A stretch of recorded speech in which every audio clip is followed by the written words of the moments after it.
Ladies and gentlemen, welcome all of you here today at our next event of SUP Talks. So our today's guest is the guy from Silicon Valley. He's a CEO at WeTravel, Johannes. We are really happy to see you here. So WeTravel is a startup for travel, travel management platform which helps group organizers to make their trips. So without further ado, I'd like to pass the word to Johannes. So he'll talk about his background and about all the things about WeTravel and what they do actually there. Yeah, hi everyone. It's really cool to be here.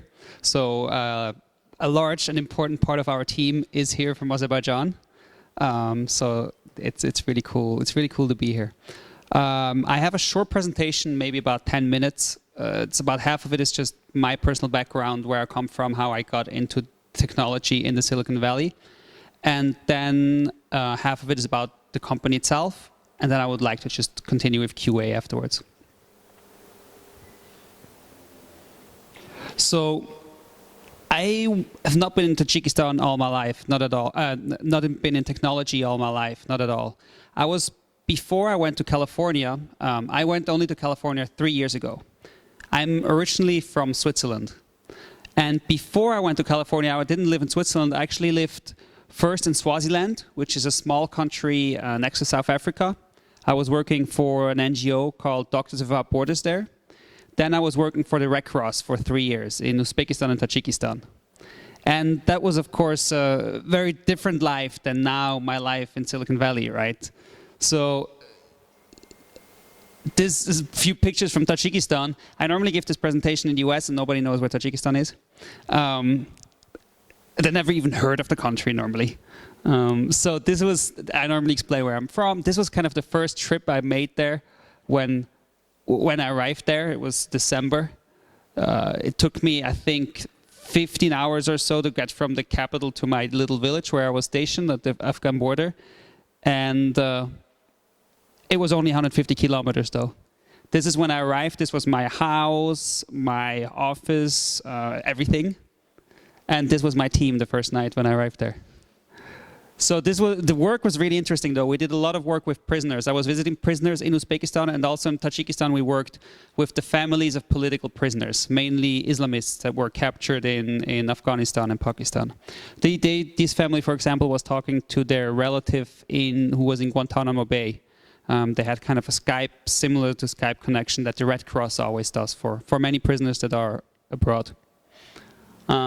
Yeah, so my business meetings were very different than now in Silicon Valley or even here at SUP. But it was great. It was really interesting.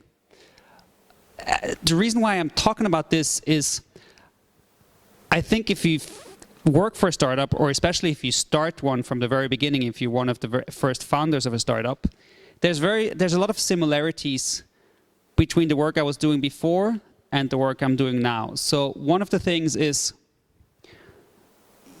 you kind of have to believe in what you do. You want to be passionate about what you do in a startup, because it's not always going to be fun.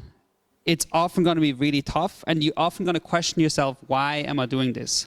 Right? If you do something that you don't really care about, but you think it's maybe a good business idea, it's not really a good idea to start a startup. I love traveling pretty much all my life. I organize many group trips, and that's why we started the startup. And because I really think we could help people that organize these trips to make them better. If I didn't believe in that, if I would have, for example, started, I don't know, ad technology to make my mobile phones ads a little bit better, I don't think I would have the power to do this. The second thing is you kind of have to love adventure, because having your own startup definitely is an adventure. You never know what's going to happen. It's kind of related to the third point. So it's very uncertain what will happen. So sometimes I think something will happen next week and then something completely different happens. Or normally you wake up in the morning and you have a plan to do something that day, and then, I don't know, somebody hacks your site or whatever happens, right? So this uncertainty and improvisation in your work is really important.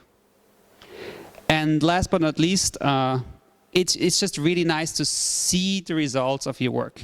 When I was working with the Red Cross, I was seeing the prisoners every day I was visiting, or I would see the people I was working with, whether they were doctors or other people. And it's similar with a startup, because every week or every month you see the progress that you're doing with your startup. And that's something I really enjoy and I really need. I was working for 6 months for a financial hedge fund in Geneva, and it was all just numbers on a spreadsheet, right? And yeah, it was interesting to learn, but in the end there was not really anything that you could touch or anything tangible there. So then I did, after a while though, I said it's enough to hang out in these crazy places. And I applied to go to school in California. And I was really lucky, I got a scholarship to go to Berkeley. And I was doing an MBA, and then my life was, yeah, it changed completely, because there I was all of a sudden in this classroom with these people that they worked at Google before, or they worked at Microsoft and wanted to switch to Facebook or whatever. And it was a very, very different environment. But it was a really, really good environment, because going to a good university in the US is really, really valuable. I didn't know that before I did this. People trust you immediately just because of the university I went to. And in the very beginning of when I went to California, I also met Garib. I think he gave a talk here a few months ago. And this was really kind of my lucky moment, because I think it's one of the hardest things to find a co-founder that you really work well with. And in the beginning, you can't really know. When I started working with Garib, I had no idea if this will really work out. And so far, this worked out really, really well. And again, there, I think it helps. I was really lucky to have the possibility to go to this good school, because I'm not a technical person. And finding a CTO, or even finding engineers in Silicon Valley, is extremely hard, because there's a lot of possibilities for them to work at a really big company there. We then started, of course, working with Javidan, who's sitting right here. He was our, I would say, employee number one from the very start. And we have a third co-founder, and our third co-founder is from Indonesia. After a while, we realized that I was really good at kind of designing, or not designing the product, but working on the product, getting feedback from users, and working on the product side and also fundraising side. But I didn't know much about sales. And sales is, in the end, your most important thing. You can build a beautiful thing, but if you can't sell it, it's useless. So we then joined up with Zaki, who was from my class at Berkeley. And he was working for McKinsey before in Indonesia and had a lot of experience selling stuff. He also co-founded a marketplace there. And this was how our core team came together. So what is WeTravel? I will show you, I'm not sure if we will be able to hear it, but I'll try to show you a short video of what we do. Let's see if this works. Is there sound with the TV? Or not really?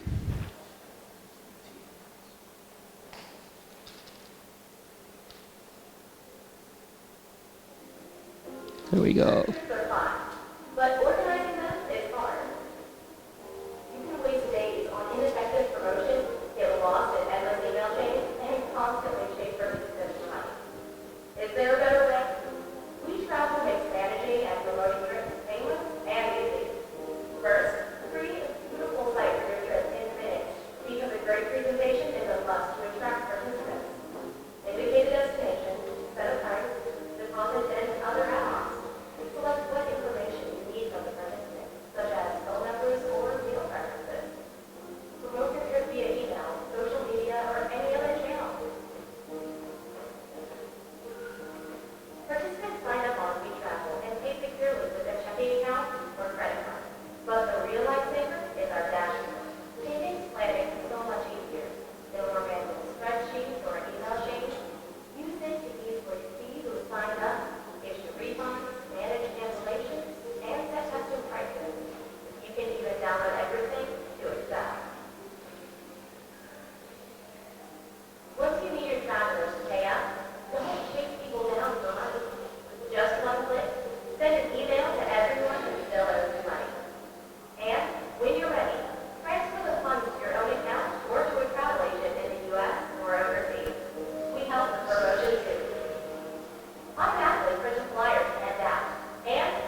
So this is what we do.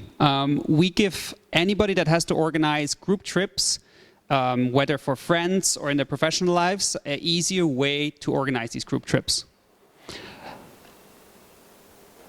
And so we launched this product about 1.5 or 2 years ago now with a very basic beta.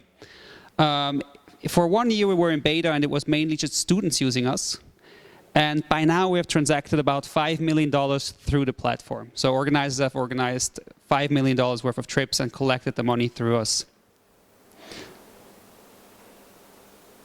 So I think when you think about starting a startup, it's very important, I'm sure you guys have heard this before, that you start with a very small niche.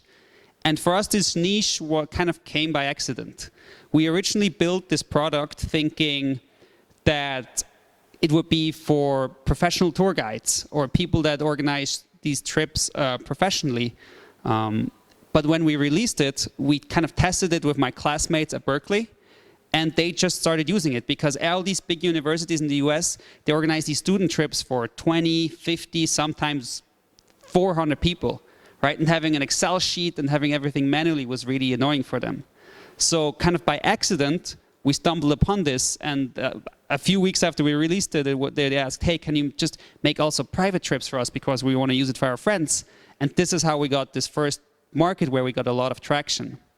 And because we were able to show investors, hey, look, we have every top 10 US university that uses us, you know, Harvard, Stanford, Columbia, they're all using us. Because of that, we were, in the end, about a year after we started, able to get some initial investment. So going from students, we're now going into the next niche market. And finding your target market is really, I think it's really an art, and it takes time. It won't be the first market you think of. So for us, our next target market is actually yoga retreats. They're very, very popular in the US, and it's an industry that is growing. And what is good is that there's not really any dominant website out there. So if you talk about flight planning or activity planning, or finding a hotel or finding, I don't know, a zoo somewhere, so there's TripAdvisor, there's Booking, there's all these huge sites, right, which we can't compete against. But in yoga retreats, there's 1 or 2 small niche sites, and they're not very big yet. And there we actually can compete, even as a small startup. So this is my last slide. And it's something, it's just a few thoughts on why you should actually do a startup, or why you should maybe not do a startup if you don't actually think these things are interesting. So first of all, you should start your own startup or maybe work for a very, very small startup, because you will actually do real work. Nobody will tell you how to do it, nobody will supervise you, but if you don't actually, you will learn everything. Nobody will do, there will be no task list in the morning and you have to write a few reports and it will be okay. Like, if you don't do the work, nobody will. The second is that if you work for a small startup or you found your own, you learn so much more than in any other job. I've learned more in the last 2 years than really in any other job before, in so many different ways, right? How to pitch, how to build technology, how to deal with a team, everything. And you have a lot of responsibility, much more than if you would work for a larger company. The third thing is that you can really shape the way your work is. You can define when you work, how you work, where you work, and you can shape who you work with, who you surround yourself with. And that's really important. Javid and I were joking this morning how in our old jobs there would be people that have been there for 20 years and they will never move. And they will always do exactly the same thing and you will learn nothing, right? That's not the case if you work for a startup. And the last thing is just, this is specifically true for Silicon Valley, but by now almost anywhere in the world, that if you work for a startup, you automatically get in contact with other startups. And you meet extremely interesting people. And even though you know that only 1 of the 10 startups you work with will succeed, it's still an incredible spirit of creating something new, of innovating, that I think will be with you for the rest of your career and the rest of your working life. Yeah, that's it. I think let's go over to some QA. So that's very great. Well, I had a couple of questions, a little bit elaborate on your back experience before the startup and the WeTravel itself too. So the first point, the description about you at WeTravel's website states that you speak 7 languages. So how did you learn the last 7? And which of them? Yeah. По-русски, All right. недостаточно, чтобы делать вот эту презентацию на русском. I always just was in the country. Well, I got lucky as a Swiss person. You kind of have French and German for free. English, by now, almost everybody speaks. My wife is Dutch.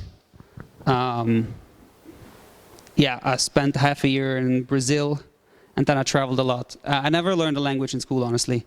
It never really worked for me. But I traveled, since I was 17, I never spent more than 2 years in one place. And that's how just I picked up the language. Now I've been for 3 years in the US, and that's the longest I've ever lived anywhere. Yeah, since I was a teenager. So how many countries did you visit? I don't know. 40, 50, I really don't know. Wow. Mostly which regions, I mean? Well, Europe, quite a bit of Africa. I don't know Asia very well, except Central Asia, like all the stans. But yeah, South America, Brazil, Argentina, yeah. Pretty diverse. That's right. So can you a little bit elaborate on the point that, because your back experience is not kind of matching all the startup things, it's quite new, quite different. So, and for sure, many entrepreneurs have that kind of feeling. So to start or not, or to go to corporate. So, and especially you've like studied at Berkeley. If you're graduating in Berkeley, you can go, I mean, work for a very good salary and a very good place. So what made you to change like your, let's say, life and your opinion, your view, and to start this kind of startups? What a feeling, let's say. Yeah, it's a good question. So I was working in the travel industry before, so it wasn't completely foreign to me. I worked at the airport during almost all of my studies, also with groups, because it was a great way to get free flights. But it is very challenging if you go to good universities, actually anywhere, because financially doing a startup doesn't make much sense, right? So if you take the chances of success, which are maybe 10%, even if you get good funding from Silicon Valley, the chances are still statistically 10%. And how much of the company you will still own if you won't sell it or so, after all the investors get paid out. Rationally, it would make more sense to just take a job at Facebook or any tech company in Silicon Valley. There's so many now. If you go and earn $150,000 a year and just have a steady job. For me, I think it was just part of it is really the challenge. I applied to Berkeley with this idea in mind, right? From the moment I arrived, I just told everybody about it that wanted to hear about it. Hey, why did you come here? Yeah, I have the startup idea. I really want to do it. And for probably 2 years, probably until we got our first investment, everybody was like, yeah, that's so cute. You know, oh, that's so nice. Yeah, I had the dream once too, you know. Because a lot of people come to Berkeley and say, yeah, I want to do a startup, and then they realize it's much, much harder than they think, and they abandon and they go back to McKinsey because it's just nice, and it's a high salary, and life is good there. For me, it was also partially because I just didn't find any. I mean, I looked around in my first half year or so. I looked at, you know, there's all these companies coming to campus. You do these trips. I went to Seattle to visit the Gates Foundation and a couple of other really nice kind of social and enterprises. But I just didn't find a job that I thought was appealing. Yeah. That was better than or more exciting than me doing my own startup. All right. So, as considering the things that you're not local at US, so you traveled there, and can you tell us about actually the challenge of creation, especially for foreigner that comes there, and of all the things that up until your first investment, so the first you reached your first milestone, and so what challenges you faced and how hard it is? Yeah, I mean, one obvious challenge is obviously the visa. You have to somehow get this out of the way. And for me, that was first the student visa, and then we got the investment in time so that I could get an investor visa afterwards. I meet so many, I get emails all the time from people that, like a friend of a friend of a friend who, hey, I have this startup, I'm coming to San Francisco, maybe to raise some money. And I've never seen this work, unless you already have a lot of, let's say you already have, I don't know, you're from Berlin and you already raised $500,000 in Berlin and your startup is going really well, and then you want to expand to San Francisco or to the US, then it might work. But kind of the idea of, oh, there's so much money in San Francisco and I'm going to come and have this great startup, I've never seen this work out. And for me, again, the lucky thing was really just getting into this university. Because you need some kind of network if you go to Silicon Valley with your startup. There's two ways to do it. Well, three. One is just you have incredible personal connections and you know some famous VCs or whatever. Or you've already had a really, really successful company there, or you just know a lot of people there. The second one is you create your network through the university.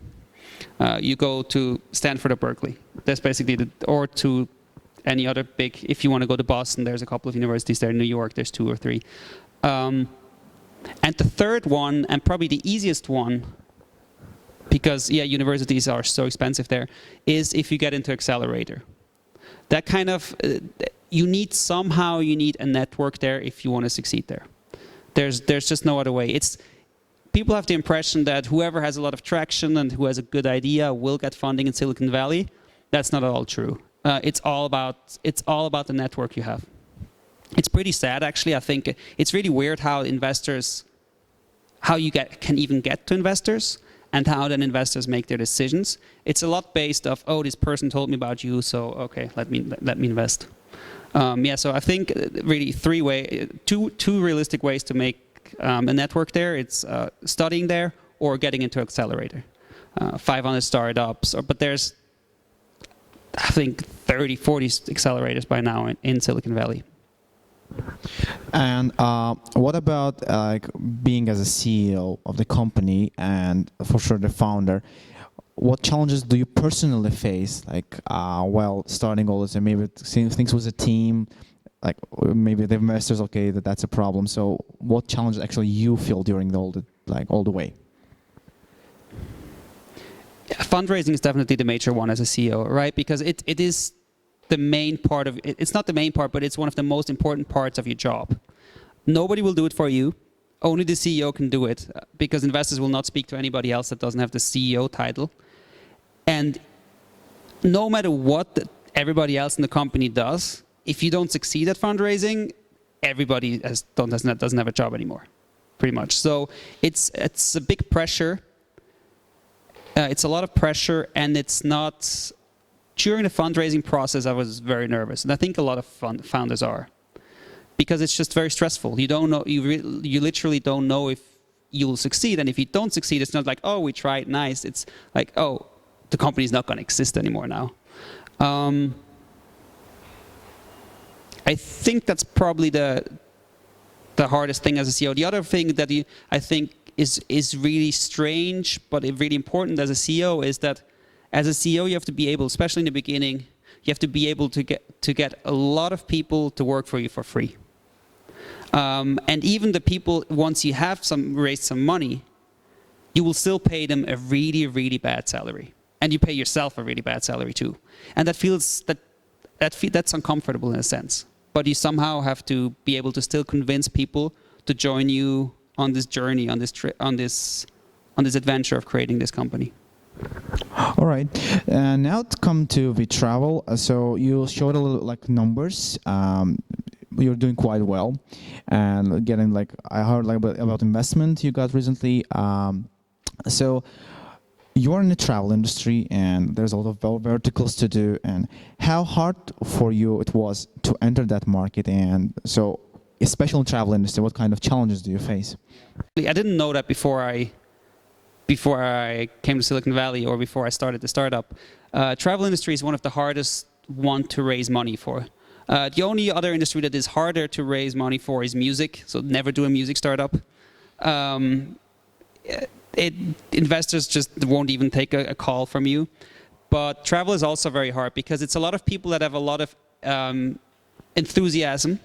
they don't necessarily, a lot of travel startup founders don't do it necessarily for the investment return.